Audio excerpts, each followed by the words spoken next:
Assalamualaikum warahmatullahi wabarakatuh. Selamat pagi anak-anak. Bagaimana kabarnya hari ini? Semoga selalu sehat walafiat ya. Amin Allahumma amin. Kembali lagi dalam program pembelajaran virtual Gugus 3 Kecamatan Harjamukti, Kota Cirebon sing paling oke. Perkenalkan, nama Ibu Siti Furusin Marfuah, seorang guru yang bertugas di SDIT Al-Falah, Kota Cirebon. Hari ini kita akan mempelajari tema 4, daerah tempat tinggalku, subtema 1, lingkungan tempat tinggalku, pembelajaran 5 dan 6. Sebelum memulai pelajaran, Ibu akan selalu mengingatkan untuk tetap menjaga kesehatan. Di tengah wabah COVID-19 ini, menerapkan kesehatan adalah yang utama. Apa saja yang harus kita terapkan? Yang pertama, wajib memakai masker dimanapun dan kapanpun.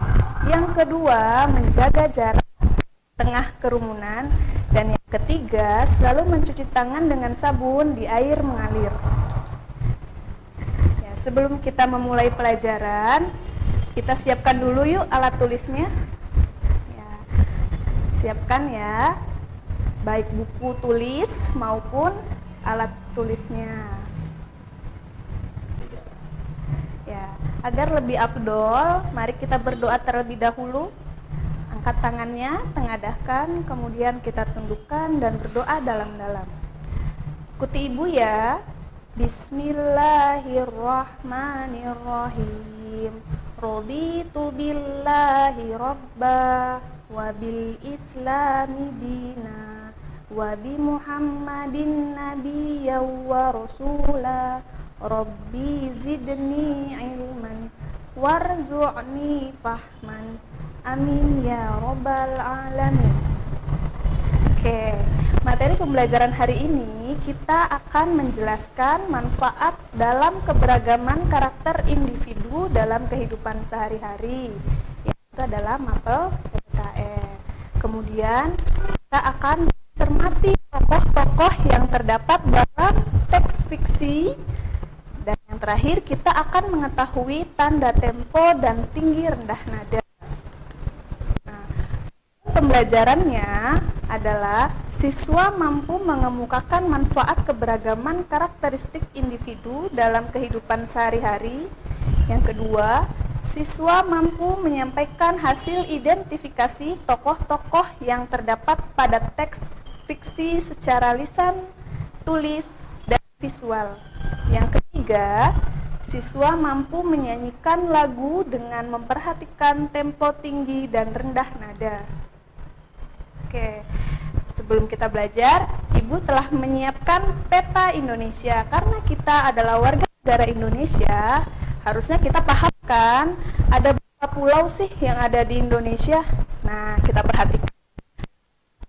Indonesia memiliki beribu-ribu pulau, tapi Indonesia memiliki 5 pulau besar. Ya, yang pertama ada Pulau Sumatera. Yang kedua ada Pulau Kalimantan. Yang ketiga ada Pulau Jawa. Yang keempat ada Pulau Sulawesi. Dan yang terakhir ada Pulau Papua. Karena Indonesia memiliki beribu-ribu pulau, maka Indonesia memiliki beragam macam karakteristik, baik dari bentuk fisik, ras, suku, agama, kepercayaan, maupun adat istiadat.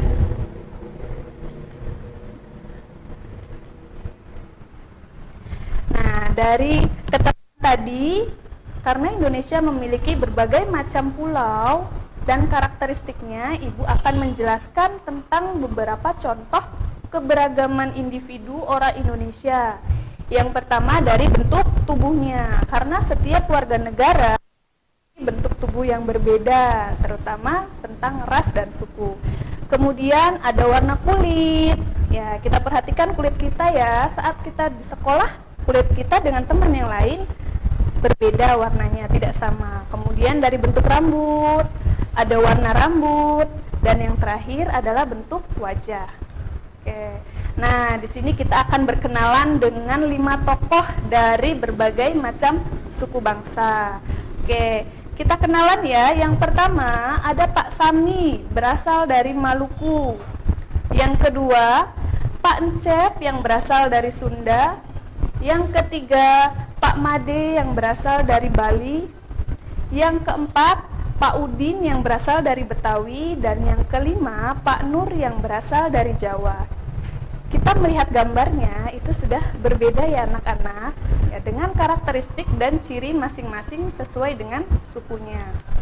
Oke, Ibu di sini akan memperinci lebih dalam. Yang pertama kita berkenalan dengan Pak Sami yang berasal dari Maluku. Nah, kita lihat dari bentuk fisik Pak Sami. Yang pertama, warna kulitnya hitam atau gelap. Yang kedua, tinggi badannya cenderung rata-rata sedang. Yang ketiga, bentuk rambutnya ikal. Nah, ini adalah tipikal dari Pak Sami yang berasal dari suku Maluku. Kemudian ada Pak Encep. Nah, Pak Encep ini adalah suku Sunda, berasal dari suku Sunda. Nah, kita deskripsikan dari Pak Encep. Yang pertama, warna kulitnya putih. Ya, orang Sunda cenderung memiliki warna kulit putih. Yang kedua, tinggi badan cenderung tinggi dan kuat. Ya, jadi postur badannya itu tinggi dan kuat. Yang ketiga, memiliki bentuk wajah yang cukup lebar dan bulat. Nah, selanjutnya kita akan berkenalan dengan Pak Made yang berasal dari Bali. Nah, lihat ya, Pak Made itu memiliki ciri khas yang berbeda. Nah, dari Pak Made kita belajar bahwa suku Bali memiliki warna kulit sawo matang, jadi lebih cenderung ke coklat ya. Kemudian yang kedua, tubuhnya relatif kecil tapi tidak pendek. Yang ketiga, bentuk wajah cenderung lonjong. Yang keempat, nah kita di sini akan berkenalan dengan Pak Nur yang berasal dari suku Jawa. Oke, dengan ciri khasnya ya memakai blangkon. Nah, dari Pak Nur kita mengetahui bahwa suku Jawa cenderung memiliki kulit kuning atau sawo matang. Sama dengan kulit kita ya. Yang kedua, memiliki dahi dan mata yang lebar. Yang ketiga, memiliki ukuran tubuh cenderung kecil. Ya, hampir sama ya dengan masyarakat Bali atau suku Bali. Yang terakhir kita berkenalan dengan Pak Udin. Nah, Pak Udin ini dari suku Betawi. Nah, kita mengetahui ternyata Pak Udin atau yang masyarakat yang berasal dari suku Betawi memiliki warna kulit putih atau sawo matang. Yang kedua, memiliki rambut ikal dan lurus. Yang ketiga, memiliki bentuk wajah agak bulat. Nah, dari kelima tokoh tadi, kita mengetahui bahwa kelimanya memiliki karakteristik fisik yang berbeda ya anak-anak. Nah, baik, anak-anak semua, kita sudah mempelajari semua pulau yang ada di Indonesia. Nah, Ibu akan mengajak anak-anak pergi ke Provinsi Jawa Timur. Nah, ada apa nih di Provinsi Jawa Timur ya? Nah, Ibu punya sebuah cerita. Anak-anak suka cerita bukan? Ya. Pernah mendengar tentang cerita keong emas? Ya, kita akan belajar tentang keong emas. Nah, oke, Ibu akan storytelling ya. Keong emas. Pada zaman dahulu kala, di sebuah kerajaan yang makmur dan sentosa, hiduplah dua orang putri raja yang cantik jelita. Mereka bernama Chandra Kirana dan Dewi Galuh. Kedua putri raja tersebut hidup sangat bahagia dan serba kecukupan. Hingga pada suatu hari, berkunjunglah seorang pangeran yang amat tampan lagi rupawan dari kerajaan Kahuripan ke kerajaan Daha. Pangeran tersebut bernama Raden Inu Kertapati. Kedatangannya bermaksud untuk melamar Chandra Kirana atau kakak dari Dewi Galuh. Kunjungan Raden Inu Kertapati sangat disambut baik oleh Raja Kertamarta dan akhirnya Candra Kirana ditunangkan dengan Raden Inu Kertapati. Namun pertunangan itu ternyata membuat Dewi Galuh merasa dengki, iri hati, karena dia merasa kalau Raden Inu Kertapati lebih cocok dengan dirinya. Lupa daratan, Dewi Galuh lalu pergi ke rumah nenek sihir. Dia meminta agar nenek sihir itu mengutuk Dewi Candra menjadi sesuatu yang menjijikkan dan dijauhkan dari Raden Inu Kertapati. Nah, nenek sihir pun menuruti permintaan Dewi Galuh dan mengutuk Candra Kirana menjadi keong emas, lalu membuangnya ke sungai. Nah, selang beberapa hari, datanglah seorang nenek yang baik hati sedang mencari ikan dengan jala. Dan keong emas tersangkut dalam jala tersebut. Keong emas itu kemudian dibawanya pulang oleh nenek tadi dan diletakkan di atas tempayan atau biasa kita sebut sekarang dengan kendi ya. Keesokan harinya nenek itu mencari ikan lagi ke sungai seperti rutinitas biasanya, tetapi tak mendapat ikan seekor pun. Lalu nenek tersebut memutuskan untuk pulang saja. Namun sesampainya di rumah, ia sangat kaget karena di mejanya sudah tersedia makanan yang sangat enak-enak. Si nenek bertanya dalam diri, itu tinggalnya sendiri, tidak bersama anaknya dan tidak bersama keluarganya. Karena kejadian itu berulang setiap harinya, si nenek penasaran. Nah, keesokan harinya si nenek hendak pergi memancing, tetapi ia tidak jadi dan ia mengintip di bilik dari temboknya. Nenek itu berpura-pura pergi ke sungai dan mencari ikan seperti biasanya, lalu pergi ke belakang rumah untuk mengintip. Setelah beberapa saat, si nenek sangat terkejut karena keong emas yang ada di tempayan tadi sudah berubah menjadi gadis cantik. Nah, kaget kan? Kok bisa seekor keong emas bisa berubah menjadi wanita cantik? Nah, gadis tersebut lalu memasak dan menyiapkan masakan tersebut di meja. Karena merasa penasaran, lalu nenek tersebut memberanikan diri untuk menegur putri nan cantik itu. Nah, sementara itu sang pangeran pun tidak tinggal diam dan ikut mencari Candra Kirana yang tiba-tiba menghilang. Dia mencari tanpa lelah ke seluruh desa hingga suatu hari ia kelelahan dan pergi ke salah satu rumah warga untuk meminta minum. Alangkah terkejutnya ia ketika melihat Candra Kirana di sana. Seketika itu juga kutukan dari Candra Kirana menghilang. Kemudian sang pangeran membawa Candra Kirana beserta sang nenek ke kerajaan. Sang penyihir dan Dewi Galuh pun mendapatkan hukumannya karena telah bertindak tidak baik. Nah, Candra Kirana dan Inu Kertapati kemudian menikah dan hidup bahagia. Tidak lupa juga Raden Inu Kertapati dan Candra Kirana membawa nenek yang baik hati tadi ikut ke kerajaan. Nah, dari cerita ini kita telah mengetahui ya, ada berbagai macam tokoh dan sifatnya. Nah, Ibu akan menjelaskan dari kedudukannya. Dalam sebuah cerita ada dua. Yang pertama tokoh utama. Apa itu tokoh utama?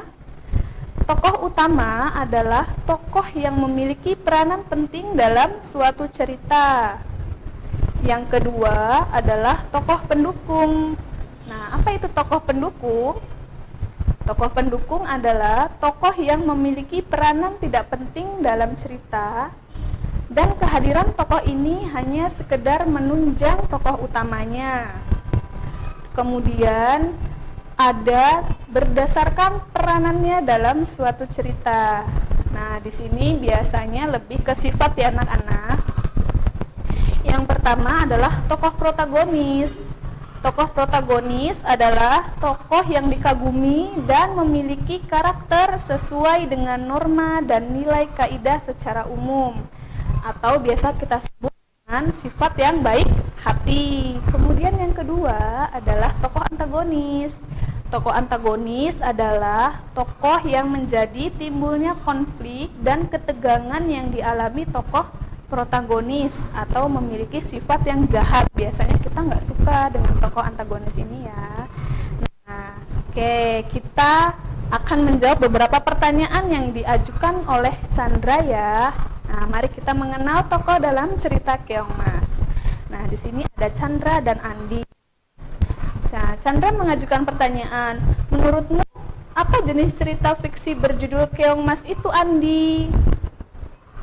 Cerita berjudul Keongmas termasuk dalam cerita rakyat, yaitu legenda yang berasal dari Jawa Timur. Nah, kemudian, oh begitu.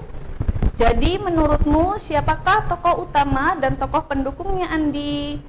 Tokoh utamanya ada Chandra Kirana, Dewi Galuh, dan Pangeran Inu Kertapati. Sedangkan tokoh pendukungnya ada nenek yang baik hati dan penyihir. Lalu menurutmu siapakah tokoh protagonis dan tokoh antagonisnya, Andi? Tokoh protagonisnya Chandra Kirana, nenek, dan Pangeran Inu Kertapati. Sedangkan tokoh antagonisnya adalah Dewi Galuh dan penyihir. Oke. Nah, setelah kita mengetahui dongeng yang berasal dari Jawa Timur, Ibu akan memperkenalkan hal lain yang ada di Jawa Timur, yaitu tentang lagu daerah. Nah, lagu daerah Jawa Timur itu ada banyak, tetapi Ibu akan menjelaskan tentang salah satu lagunya saja ya, yaitu Cublak-Cublak Suweng. Nah, anak-anak di rumah, apa sudah pernah mendengar atau menyanyikannya saat bermain Cublak-Cublak Suweng? Ya, kita akan berkenalan dengan lagunya ya. Oke. Nah, di sini lagu Cublak-Cublak Suweng asalnya dari Jawa Timur dan penciptanya adalah Sunan Giri. Nah, ini liriknya ya. Oke.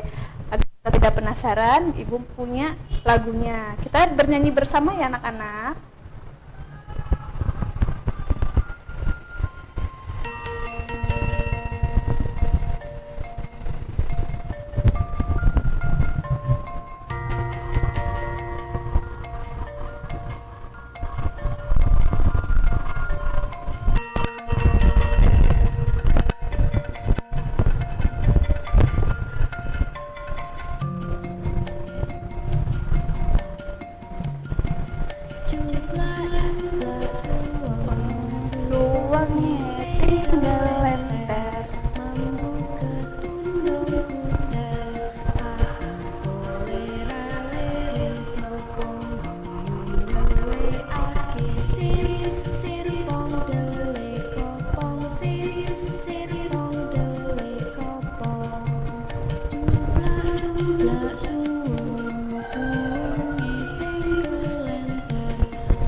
Cublak suweng, suwenge ting kelenter, mambu ketundung kutel, pak empo lera-lere sapa nguyu ndelekake sir, sirpong dele kopong sir, sirpong dele kopong. Cublak suweng, suwenge ting kelenter, mampu ketundung kutel, pak empo lera-lere sapa nguyu ndelekake sir, sirpong dele kopong sir, sirpong dele kopong.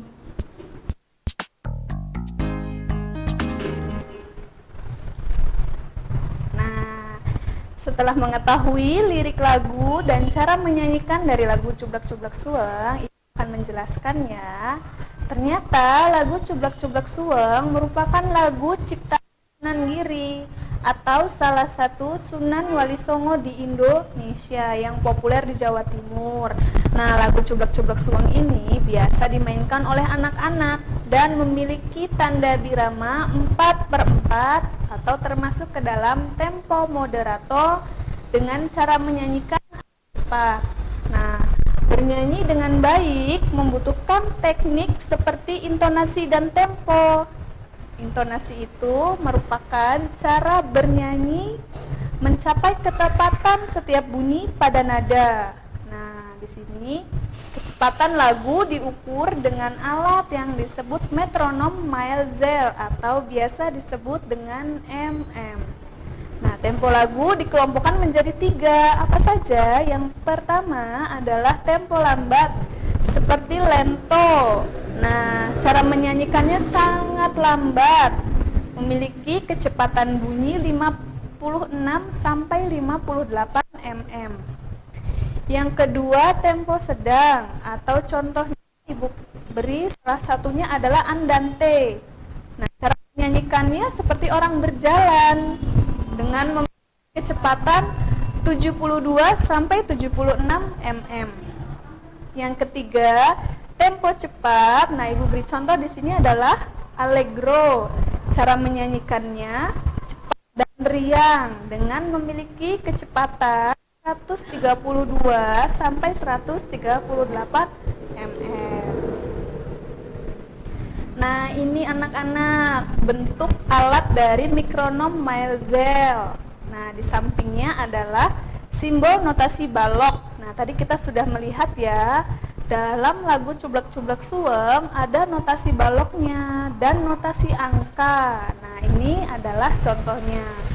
Dari nama notnya ada 6 ya, ada not penuh, kemudian not setengah, kemudian not 1/4, kemudian not 1/8, not 1/16, dan not 1/32. Nah, ini contohnya ya bentuknya.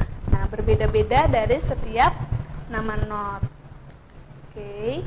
Kemudian, nah materinya ternyata sudah selesai. Oke, dari semua materi tadi yang telah Ibu sampaikan, Ibu akan memberikan kesimpulannya ya anak-anak. Perhatikan baik-baik, kemudian tulis ke dalam buku tulisnya.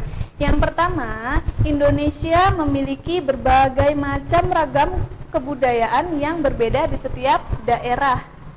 Yang kedua, cerita fiksi adalah cerita yang berdasarkan pada hayalan atau bukan kisah nyata. Yang ketiga, tokoh dalam sebuah cerita adalah orang yang tampilkan dalam suatu karya naratif. Dan yang keempat, jenis tempo terbagi menjadi 3, yaitu tempo lambat, tempo sedang, dan tempo cepat. Nah, dari materi yang tadi disampaikan, kita ambil pesan moralnya, karena setiap pembelajaran pasti ada pesan yang ingin disampaikan ya. Nah, pesan moralnya, mari kita saling menghargai setiap keberagaman yang ada di Indonesia. Karena keberagaman membuat Indonesia kaya akan berbagai macam suku, bahasa, budaya, dan adat istiadat. Karena menghargai setiap perbedaan itu indah. Alhamdulillah, materinya telah selesai. Nah, sebelum Ibu tutup, mari kita berdoa kembali ya. Kita angkat tangan kita, tengadahkan, dan kepala kita menunduk dalam-dalam lalu berdoa.